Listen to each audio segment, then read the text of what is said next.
నమస్తే అందరికీ ముందుగా ప్లవనామ సంవత్సర ఉగాది శుభాకాంక్షలు. ఇవాళ స్పెషల్ రెసిపీ ఉగాది పచ్చడి. ఉగాది పచ్చడి అంటే షడ్రుచుల సమ్మేళనం. ముందుగా దీనికోసం వేప పూతని సపరేట్ చేసి పెట్టుకోవాలి.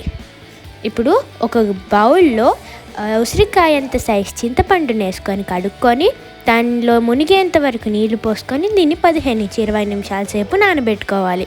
ఇప్పుడు వీడియోలో చూపించినంత మామిడికాయని సన్న ముక్కలుగా కట్ చేసుకోవాలి. ఒక పచ్చిమిర్చిని కూడా సన్నగా తరగాలి. ఇప్పుడు బెల్లాన్ని పొడి చేసుకోవాలి. ఇప్పుడు ఒక గిన్నెలో ఇందాక నానబెట్టుకున్న చింతపండు నుంచి జ్యూస్ని మాత్రమే తీసుకోవాలి.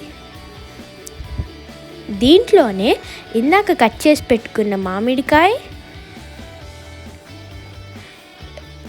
పచ్చిమిర్చి, ఇందాక ఏరి పెట్టుకున్న పూతలో నుంచి 2 స్పూన్ల వేప పూత, దంచుకున్న బెల్లం, మీ టేస్ట్కి సరిపడా సాల్ట్ని వేసుకొని దీన్ని బాగా కలుపుకోవాలి.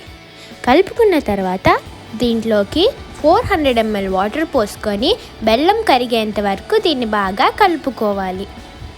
దీంట్లో తీపుకి బెల్లం, పులుపుకి చింతపండు, చేదుకి వేపపూత, వగరుకి మామిడికాయ, ఉప్పుకి ఉప్పు, కారంకి పచ్చిమిర్చి.